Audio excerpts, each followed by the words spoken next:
Queremos cumprimentá-los com a paz de nosso Senhor e Salvador Jesus Cristo. Estamos iniciando mais um programa EBD na TV. Nós estamos aí no primeiro trimestre de 2009 com o tema Livro de Josué, as conquistas e as promessas do povo de Deus. Hoje nós estaremos estudando aí a lição de número 8, que traz como título O perigo do ardil gibeonita. Nós estaremos vendo aí que após Josué ter prometido que ouviria Deus devido ao problema sério que causou isso para o povo de Israel, inclusive com 26 soldados mortos na guerra contra Ai. Eles foram quase 3.000 soldados, foram atacar a cidade sem Josué consultar a Deus. Então Deus fala com Josué e diz para ele que eles perderam aquela guerra, tiveram que sair correndo dos exércitos da cidade de Ai, porque não consultaram o Senhor, não se santificaram e porque havia pecado entre o povo. E nós sabemos então que Deus, dizendo para Josué esse motivo, Josué então prometeu que a partir daquele momento sempre consultaria o Senhor. E nós vamos ver na lição de hoje que, apesar de Josué ter prometido, novamente Josué não consulta a Deus para fazer alguma coisa. Não é uma coisa assim difícil de acontecer na nossa vida cotidiana. Nós nos esquecemos várias vezes de consultar a Deus sobre as coisas que nós vamos fazer. E sempre que nós fazemos isso, nós temos prejuízo. Por quê? Porque Deus sabe o que está acontecendo, sabe o que vai acontecer no futuro, devido às nossas tomadas de decisão hoje. Então é sempre importante consultar o Senhor, nos submeter à vontade do Senhor. Nós temos aí como texto-alvo da nossa lição de hoje o seguinte: primeira carta do apóstolo Paulo aos Tessalonicenses, o capítulo de número 5, versículo 6, que diz o seguinte: Não dormamos, pois, como os demais, mas vigiemos e sejamos sóbrios. Então, a advertência da palavra de Deus para nós: não devemos dormir como os demais. Então, no tempo do apóstolo Paulo, já na igreja haviam aqueles que dormiam, ou seja, que estavam distraídos, que não estavam prestando atenção nas armadilhas que Satanás impunha contra a igreja, que Satanás armava contra a igreja. E nos dias de hoje não é diferente. Continua ele tentando por todos os meios ludibriar, enganar, armar ciladas, fazer de tudo para atrapalhar a caminhada da igreja. E nós devemos então ficarmos acordados, quer dizer, vigilantes. E o apóstolo Paulo aqui diz: vigiemos, sejamos sóbrios. Então devemos estar vigilantes, sempre sóbrios. Sóbrios quer dizer equilibrados espiritualmente.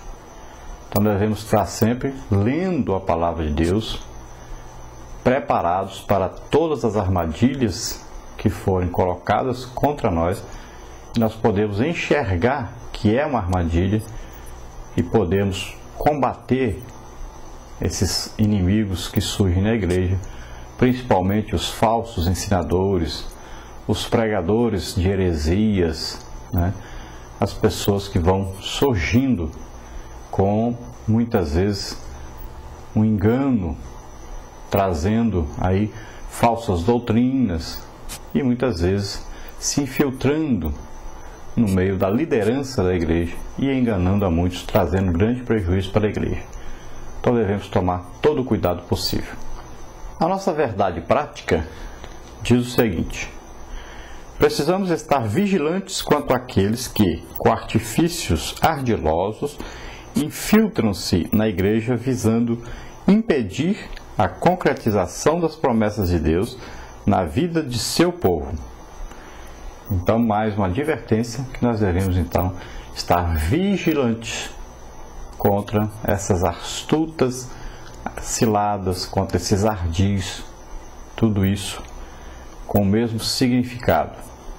Essa palavra ardil, então um engano que vem trazendo uma mensagem com segundas intenções, né? Que vem trazendo aí uma artimanha, sempre no sentido pejorativo.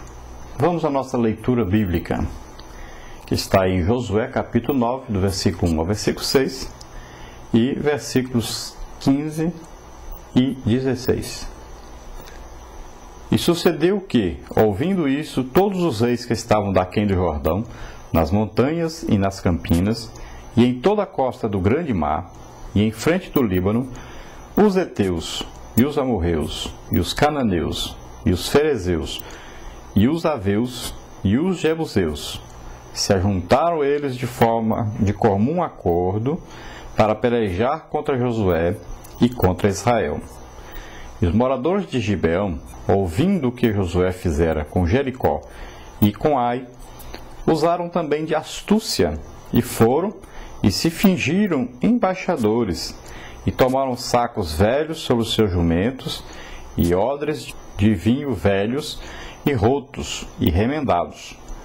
E nos pés sapatos velhos e remendados, e vestes velhas sobre si.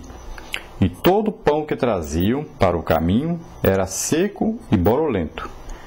E vieram a Josué ao arraial, a Gilgal, e lhe disseram, a ele e aos homens de Israel, vimos de uma terra distante, fazei, pois, agora concerto conosco.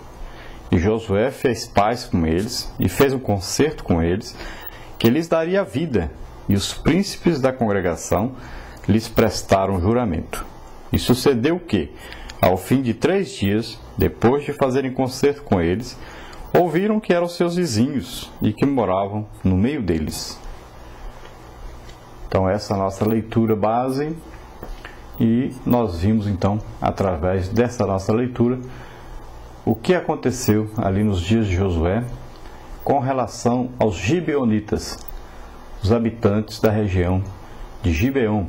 Nós vamos estudar então detalhadamente sobre este caso que ocorreu, que trouxe então o engano, a mentira, né, para que aquele povo gibeonita fosse então salvo de morrer no meio de todas aquelas nações que havia ali, todas as nações ditas aí eus, né, todas terminam com esse sufixo aí, eus. Então nós temos aí os heteus, amorreus, cananeus, ferezeus, heveus, jebuseus. Todos eles, então, povos que Deus ordenou que fossem expulsos daquela terra, e na maioria que fossem realmente todos destruídos totalmente, tanto homens como mulheres, como crianças, e todos os seus pertences fossem destruídos também. Eram povos idólatras e povos que deveriam ser expulsos totalmente das suas terras para que Israel as possuísse. Nosso comentarista aí, o pastor Elianai Cabral, trouxe então os seguintes pontos dentro da nossa lição. Primeiro ponto, a confederação dos reis de Canaã, o pavor e a reação dos reis cananeus, o respeito pelo nome de Josué. Depois, parte 2, o ardil dos gibeonitas, o perigo da astúcia do inimigo, os ardis ocultam males destruidores, a estratégia dolosa dos gibeonitas e o perigo da convivência com o engano. Na parte 3, a farsa descoberta. Israel descobre o erro cometido, Josué teve de honrar o acordo com os enganadores e os gibeonitas atuais na igreja. Então este aí é o resumo da nossa lição da revista da CPAD, tendo aí como o autor, pastor Elianai Cabral, e o consultor doutrinário e teológico, pastor Antônio Gilberto. Vamos então a um resumo que é um complemento para que nós possamos aprender desta lição. Olha, nós sabemos que a terra de Canaã era um misto, de vários povos ocupando toda aquela região ali. E um desses povos eram então os gibeonitas, que eram na verdade heveus e também pertenciam aos girgazeus ou ferezeus.